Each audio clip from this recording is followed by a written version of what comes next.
YouTube was in with it. It's your boy Zell, and I'm back with another banger video, man. Breaking news: David Benavidez reveals Crawford versus Canelo next, and reveals that he's focused on Bivol and Beterbiev undisputed. Let's get it. What's good, YouTube? It's your boy, Blue Blood Sports TV, back at y'all with another one.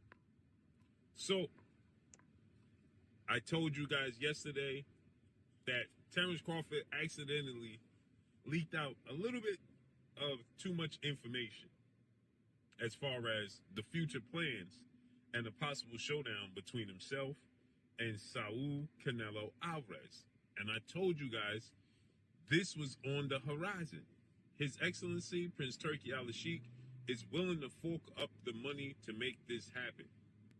Terence Crawford is going to dare to be great. He's going to jump up from 154 to 168, and he's going to fight Canelo Alvarez possibly in May of 2025, right? Terence Crawford got to fight. Obviously, he got to handle business August 3rd, next week or 2 weeks when he fight. I got Terence Crawford outboxing Israel. In case you ain't watched his interview with Andre Ward, he said, "If it ain't broke, don't fix it. He stick to what he knows. Skills pay the bills." And we know Israel is far less skilled than Bud, less technical, less accurate, but bigger and maybe a little bit more devastating. But skills pay the bills, man. Against Israel Madrimov for the WBO and WBA junior middleweight titles. That's going to make Terence Crawford a 4-division world champion and 2-division undisputed world champion, right? He'll be the unified junior middleweight world champion. With that said, Saul Canelo Alvarez, a 4-division champion, is the undisputed super middleweight world champion, right? Terence Crawford is calling for this fight. This is a massive fight. Canelo Alvarez had 2 massive fights that he can pick from. One is the Terence Crawford fight. The other fight is the Mexican Ecuadorian monster, David Benavidez. And he has no interest in fighting David Benavidez, right? And so this confirms it, right? So David Benavidez confirms that Canelo Alvarez is going to essentially fight Terence Bud Crawford in his next fight. How did David Benavidez confirm that? David Benavidez is the WBC mandatory challenger for Canelo Alvarez at 168. David Benavidez is the 2-time WBC super middleweight world champion. Never lost his title in the ring. He lost it to recreational D-Rugs use, and he lost it to missing weight on the scale during a global pandemic. He 29 wins, no losses, no draws. 24 wins by way of knockout. 6'2" with a 75-inch arm reach at 27 years of age. Canelo wants no parts of that. Absolutely not. In fact, Canelo got a history of taking people opportunities away and not giving them a fight.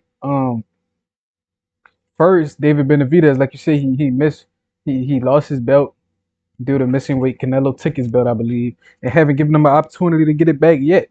Um, Canelo Alvarez, after he saw Terence Crawford call out Jermell Charlo, he sent Jermell Charlo a contract, forcing Jermell Charlo to lose all his belts in the process, making it harder for Bud to get undisputed.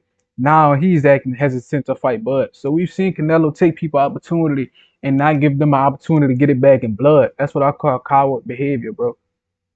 Some people call it playing chess, but it's a fighting game, bro. And you trying to be the master of the board of the board. When you on the board your damn self, bro, like come on, man. You tripping. And he's the mandatory for Canelo Alvarez. So the WBC, World Boxing Council, President Mauricio Suleiman, and board of 32 members, they have made it abundantly clear that they're not going to force Canelo Alvarez into this fight. And now they stated that David Benavidez has informed them he's no longer pursuing the Canelo Alvarez fight. He's just going to go ahead. He made his debut at 175 against Alexander Gazdik. He won the fight, unanimous decision. And now he's the mandatory challenger for the massive undisputed light heavyweight showdown between Edgar Berlanga and Dimitri Bivol that's going to take place in October. And Yeah. he's let the WBC know, listen, I'm not going to pursue the Canelo Alvarez fight anymore, because he got made aware that Canelo Alvarez is going to fight Terence Crawford in May, and he don't want to wait around no more. It's just so terrible how Canelo can look himself in the mirror while doing some shit like this, bro. Errol Spence for 3 to 5 years knew the challenge that Bud presented, but he was collecting his scraps and he always planned on fighting Bud. Canelo has no plans of fighting Benavidez at all. Errol Spence even gave up some things in negotiations to Terence because that's how bad he wanted this fight. Canelo would never. So we get to see who really want to fight. Even Lomachenko, who was in negotiations, said he's not motivated to fight. We get to see who really want to fight when contracts on the line. You know what I'm saying? When legacy on the line, when your name reputation on the line, we get to see who really want to fight, bro. And Benavidez has been wanting to fight for so long. Terence Crawford love to fight. Canelo just don't got that in him. Lomachenko ain't having it in him, bro. We get to see who want to fight for real. And here's more proof. David Benavidez, he stated after the Alexander Gosling fight, you know, he won the fight comfortably, but he still wants to go back to 168 because he didn't feel that comfortable at that in that weight class.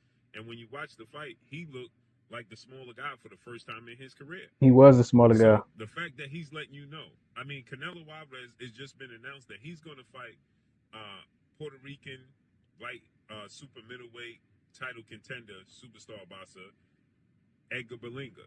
Puerto Rico versus Mexico rivalry is going to be, you know, on display once again in September 14th. Edgar Berlanga even put on his social media the chosen one. As soon as this news broke, he put the chosen one, right? So that lets you know. And Edgar Berlanga, many people, including myself, I feel like he's not ready for Canelo. You know, obviously it's a massive opportunity for Edgar Berlanga, and it's a None of the opponents that Canelo picks are ready for him. It's called a cherry pick for a reason.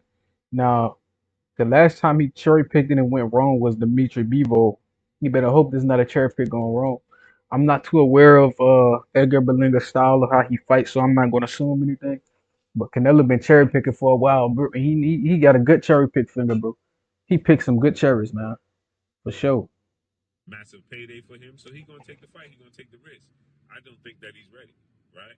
I think that it's essentially like a, you know, you know, a voluntary defense for Canelo because Edgar Berlanga is just not ready, man, for Canelo Alvarez. So he gonna fight him in September, and then you're gonna see Canelo Alvarez fight Terence Crawford in May. As I told you guys, that's what's coming down the pipe, right? Because uh, um, Canelo's not going to take the David Benavidez risk. Not going to happen. So you think after Edgar Berlanga, who's Canelo going to fight in May? Bro, if Canelo fight and beat Benavidez, he can retire and say, "Man, I did everything." Literally, if Canelo fights and beats David Benavidez, he can retire. That'd be his biggest payday. He'll drop his nuts. People will respect him, and if he win, you know what I'm saying? If he tries hardest, he probably could win. You know, Canelo's slick. Canelo got a little bit of power to him. Canelo a striker, bro. Canelo can separate people from their consciousness, bro. All Canelo got to do is train hard, make sure he in the best shape of his life, and fight this dude, man. Fight for your respect, bro. Defend your belts, defend your country. But you scared of this man, bro. It's crazy.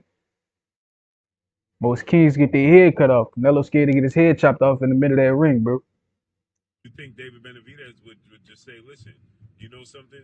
I'm just going to stick around and wait my opportunity because it's a massive opportunity to fight the winner or to Beterbiev, Dimitri Bivol, but it's not the same opportunity it is fighting Canelo Alvarez. It's not the same payday and opportunity. But he let you know, as I told you guys. And Terence Crawford, he said in the interview when asked, who are you going to, what's your goal? He said to fight Canelo. And he somewhat said, I was told, he said, what weight class? He said 168 is that's what we negotiate.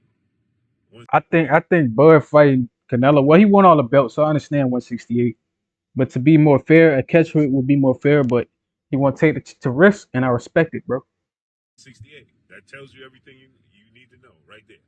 And His Excellency Turkey Al Sheikh, he gonna put up the money to make it happen. Period. So there you have it. They give you a confirmation. It's a big opportunity. And I got Terence Crawford winning that fight against Canelo. But we'll get more into it when it's made official. And that's all I got. Man, I think we need to focus more on Canelo versus I was about to say McGill. Israel Madrimov. Israel Madrimov is dangerous, but his biggest advantage against Bud is literally size.